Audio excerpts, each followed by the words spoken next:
Automated testing in Drupal. I'm John Tribolet, the director of IT at E-commerce Business Solutions. Been doing Drupal for about 5 years and programming in general for about 20. It's what I love to do. My handle is Magic Bob on most services, games, Steam, GitHub, all that good stuff. So, common problems that we all seem to run into. Lots of changes. Everybody's making them, designers, developers, copywriters, clients.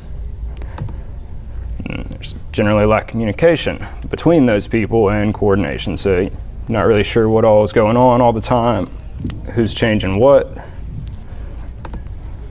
Leads to stuff being broken, and you're not even aware of that. So, obviously, that's bad. Another one is regressions and side effects. You fix a bug, sure, everything's working for that particular thing. Add a new feature, everything seems to be working. Great. But that breaks something else. You didn't know that was at all connected to what you were doing, because things are interconnected a little too much sometimes.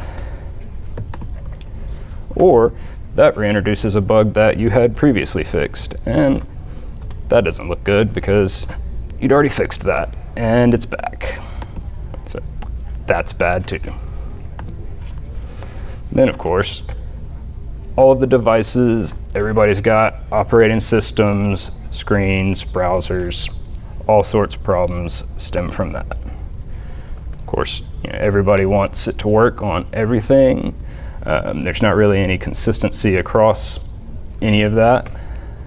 And when you add up all of the combinations of browsers, operating systems, devices, all of the tech that they support or don't, it is an awful lot of stuff to support. And so despite the standards, they don't all really work the same or as they're advertised or any of that. And of course the display is a whole other issue, and they don't look similar. Everything responds differently. Of course, the client wants it to work perfectly across everything, no matter what, all the time. That's bad too. So, automating testing can help with all of those things. So we've got a couple tools that are fairly common. Clients. Do what? You've got Murphy's Law of clients. The client will always have the one device it doesn't work on. That is so very true. They'll have a laptop, but it'll have a touch screen, so it'll flag all of your other stuff, but it doesn't quite work right. So we got Simple Test, and that's a unit testing framework in the current versions of Drupal. We got PHP Unit, which is more common in general in the PHP community. Don't really know why they didn't go with that originally, but in Drupal 8, we are moving towards that. So that's a good thing. Then Selenium helps you basically drive the browser. There's a couple other alternatives, but Selenium's fairly popular, has good integration with the unit testing. There's some services that Selenium uses that will let you auto-run your tests, and more importantly, they provide easy access to all of those device combinations that I previously mentioned. Sauce Labs and Browser Stack are both very good, and I would recommend checking them out. Instead of having to maintain a bunch of virtual machines or have all of the physical devices and all of that, they basically let you pay for access, and they will spin up virtual machines in the background for you.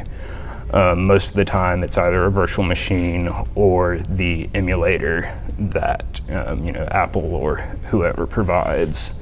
So the functionality is fairly good there. So unit testing in general is covering like the smallest level of code that you can. Mentioned previously, simple test is what we use in Drupal 7. Drupal 8, moving to PHP unit. And so basically how you want to think about it is for each small piece of code, whether it's like, in a custom module, you've got all of the functions that are doing various things. And you'll want to test them based on the various inputs that you can provide, or edge cases like what happens when null is submitted to this, which might not generally be able to do, but that somehow they'll find a way to do that. So it's best if you can cover that. And in the testing frameworks, there's generally several steps. There's the setup that is shared across your tests, and in that point you can set up like any connections that you need, access to external resources, things like that. And some people are in the camp that you should reestablish those every time so that it's clean for each test. And there is benefit to that, but if you have a complicated setup and rebuilding that for every test, that can certainly give a performance hit.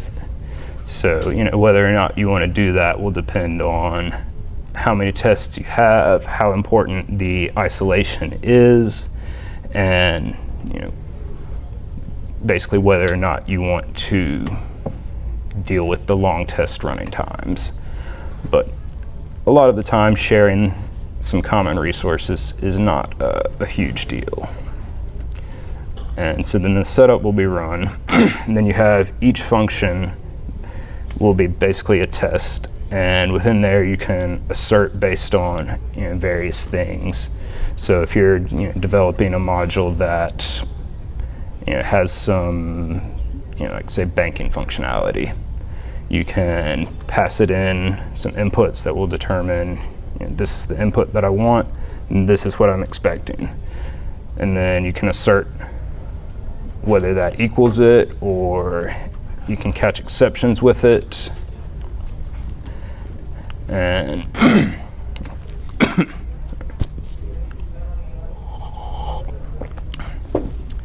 then there's the teardown function that will basically clean up all of the things that you set up initially. And group all of your tests together and basically on the class that they're testing or the section. And both simple test and PHP unit are similar in that aspect.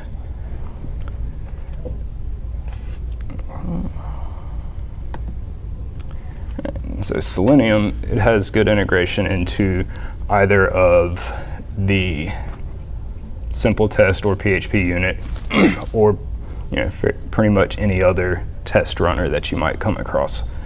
There are some alternatives to Selenium. There's Casper and pretty much any other one that will allow you to drive the browser headlessly.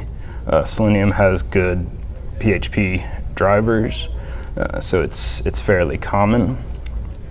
There's a couple ways that you can set up your tests. Firefox has a plugin called Selenium IDE, and that's beneficial for letting other people, maybe not developers or junior or something like that, that aren't as familiar with sort of the syntax and how you need to write everything out. So it basically allows you to open it up and basically start recording your session, so they can click through and go to whatever pages, log in, and then right click, and then that will allow them to select an item and be like, assert this is present, or assert that this equals some string that they can type in, and then in the background it will generate out the code for whatever driver that you want to select. So then you can sort of take that from anybody on your team, and you'll have to massage it a little bit to get it to work perfectly within the framework, because it's not 100% compatible, and it sort of generates some unnecessary code sometimes. But that is a good solution to get started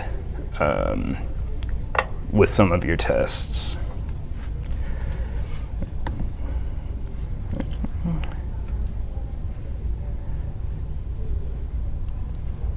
Then one of the other very common uses for Selenium is that it will let you record your entire session or take screenshots at whatever point you want.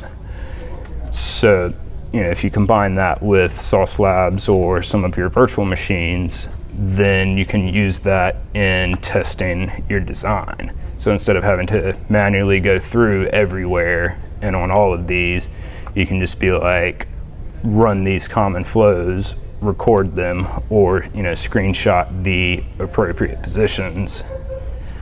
And then if you have screenshots of what the design should look like, then you can basically compare those, and anywhere that it's not equal due to a change or the client accidentally changing something, maybe they have more permissions than they should, but they insist on that, and so that leads to them being able to break stuff. And so with this, it's much easier, because otherwise you have to go through and be like, well, they changed this week, what all does that affect? So then you can basically just auto run your tests. You can hook them into Git, so that anytime something is committed, all your tests will run, or you can schedule them so that every hour or whatever they're all run and report back to you. It's easy to integrate them into like a continuous integration workflow if you have that. And the designers and junior people, they don't necessarily have to know how to use any of that. They can just view a status page and be like, oh, well, this broke something, maybe I should look more into that. And that's very helpful in mobile, because you can go ahead and tell it whatever window size that you want. So if you're, say, developing a new responsive page, like recently I had to create this complicated test for King Bio, one of our clients, and of course they want it to be responsive for 5 or 6 different sizes, and having to manually go through and test that every time a change is made is not really ideal, and takes up a lot of time. And yes, it definitely takes some time initially to get the tests set up and everything working, and it does take a little bit of time as well while you're developing the features. But in the end, it definitely saves you more time than in the end when you have to go like, oh, well, this broke, or when the client calls you up and tells you that this is broken. So it's definitely better to go ahead and spend that little bit of extra time to be able to catch those errors before the client does, or anybody else, and so then you will know.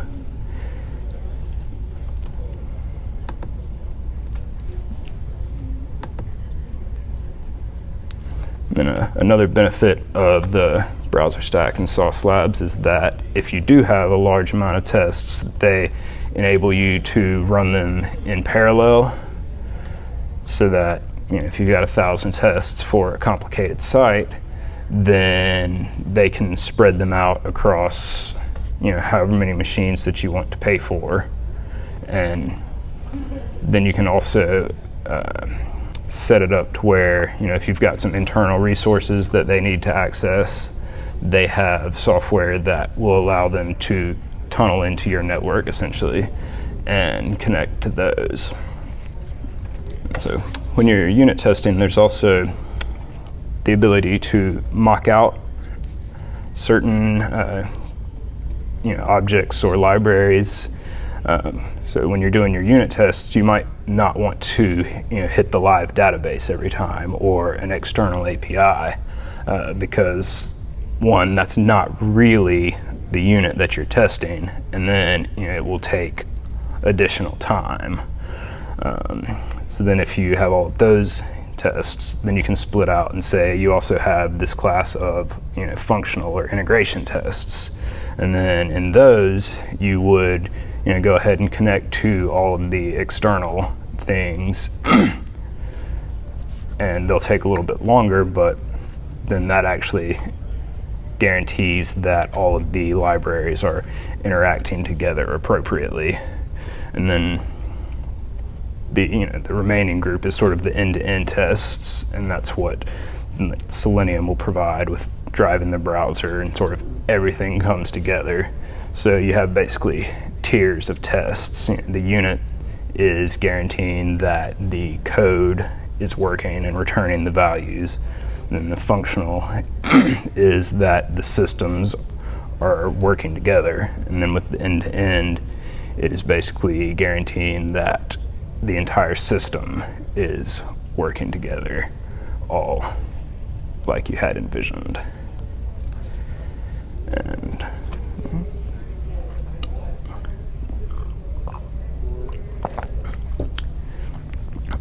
so in simple test, Drupal basically will set up the install for you. So if you need to test other things outside of your own custom modules, it provides you the ability to sort of work with the system without having the whole thing running. And you can basically run that either on the command line if you're comfortable with that, or they have a simple test UI as well. And there's also Drupal support for Behat and Mink, and that basically allows you to do behavior-driven testing. There's sort of like the test-driven development camp that says, you should always write your tests first, and then go in, implement the feature, make the test pass, and continue on. And that can be beneficial, but a lot of the time what it leads to is maybe testing just that the code does what it does, not necessarily what it's supposed to. So if you're not careful, just doing the test-driven development will have lots of tests doing what the code does, which is maybe not as beneficial, because if you misunderstood or the tests are not reflecting what they actually wanted, then you just have a bunch of tests that aren't really very useful. And so the test-driven development crowd sort of pushes 100% test coverage and all of that, and that sort of leads to testing for testing's sake and not maybe necessarily testing properly. Whereas with the behavior-driven development, you can basically line out your tests that says, this should do this when this happens. And Behat is similar to like Cucumber, if anybody's ever used that. And so it allows anybody that is familiar with the syntax to sort of define those tests. So you can have those tests stored as just text files in your repository, and just reading over them, it's obvious what they should be doing and what they're testing against. And so Drupal provides modules for Behat and Mink integration, and those are worth looking into, because then, when you meet with the client, they'll be like, this page should do this, and when they log in, this should happen. And then, as you're doing that, you can go ahead and line out the behavior-driven test. Sorry.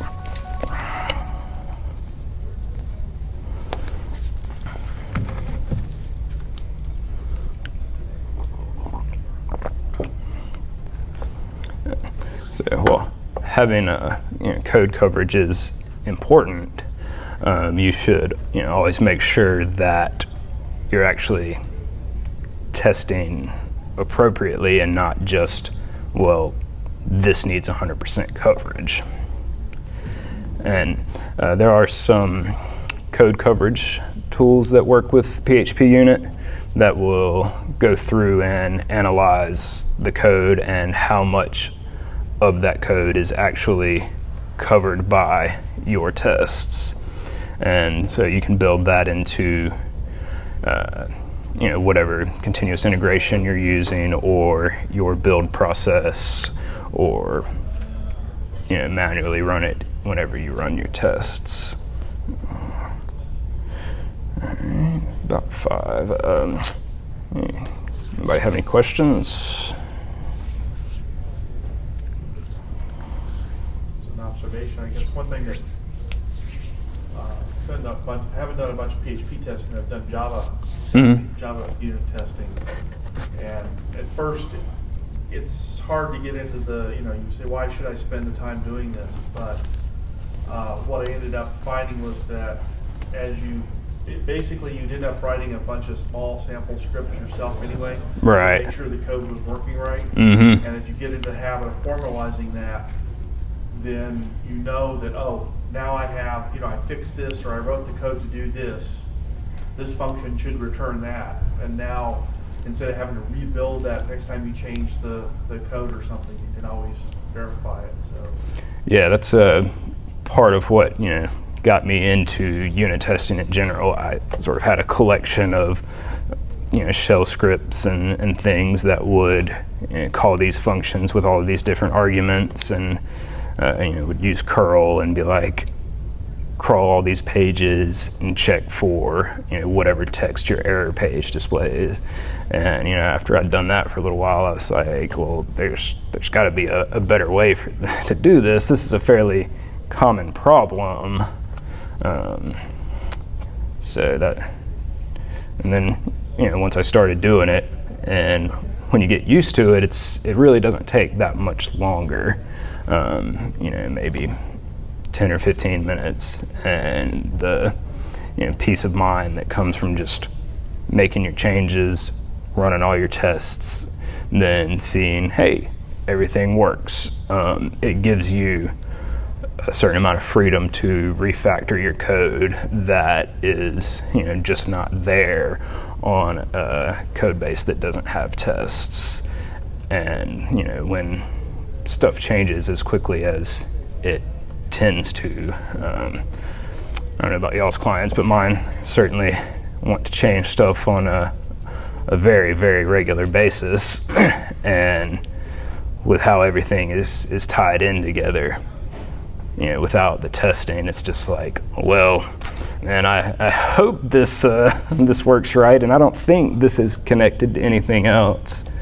And the tests also sort of help document your system much better than auto-generated docs, which PHP doc and all of those are good, and I agree that they should be used, but if you're not careful, documentation will get out of date.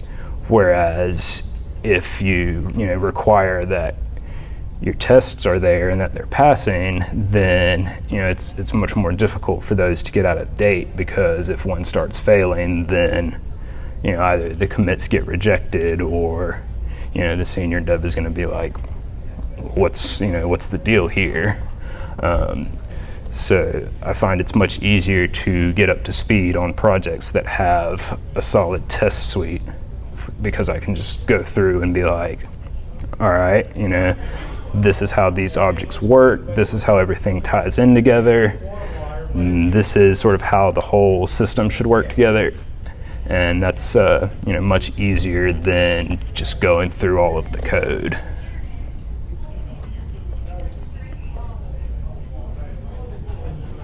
Any tips on how to set up your test databases? That was kind of always my stalling point with the simple test was, I have to set up 5 content types and populate 3 nodes. That is unfortunate, and that's sort of why I'm glad that in 8 it will be moving to PHP unit. You'll obviously still have to deal with that some, but it has much better mocking ability.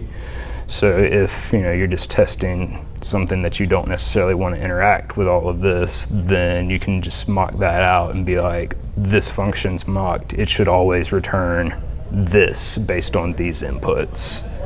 And then you can basically just use a copy of the live database and have it as part of your setup, that it basically clones and sanitizes the live.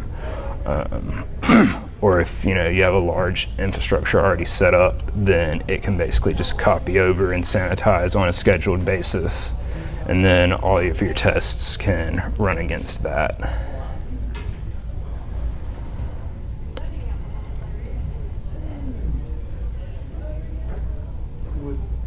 Would rules be something good to use in test? I'm trying to figure out how to fit this into my everyday life. Like, say, like an e-commerce site is complicated, it does a lot of math. Right. Would that be a good use of a unit test? Like you create a unit test that executes the checkout rules or something like that? Well, there's a couple ways that you could approach that. If you have the calculations in a custom module, then you can unit test those particular ones and pass in these are the prices, then have it return there. And if the rule is basically just calling that, then you're good there. Otherwise, if it's the actual rule doing it, then you could test that through simple test, or you could do something like Selenium, and then verify that it adds it to the cart, and then based on whatever the rule is supposed to do, that the checkout price is that. Or you can have a combination of all of those depending on the setup. Okay. So rather than me taking a guess, could you give me an example of something that would be excellent to test as simple tests and something else as a unit test and something else? I get browser testing. I don't need an example for Selenium. But what I guess where is simple test strong and PHP unit strong? Well, it's kind of hard to use them both in Drupal 7. You could use PHP unit, but you would sort of have to use it in the traditional way, in that it's just testing your classes. It doesn't have sort of the setup to get Drupal up and running that simple test does. In Drupal 8, that's going to be much less of an issue, because then simple test is pretty much, there'll still be a couple use cases for it as far as like web objects, but in general it'll all be through PHP unit. Okay. So we're kind of in the transition state right now, where soon PHP unit will be what we need to use. Right. Currently it's not that useful.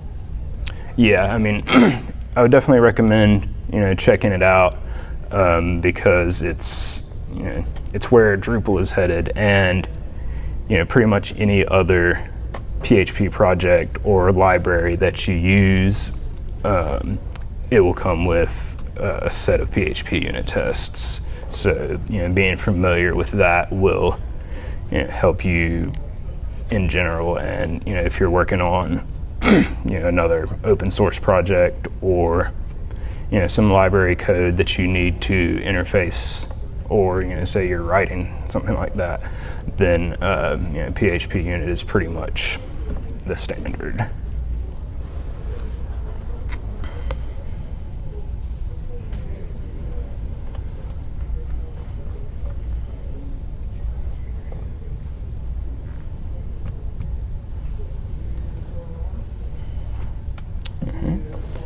Anybody else? It's hard to go last. Everybody's.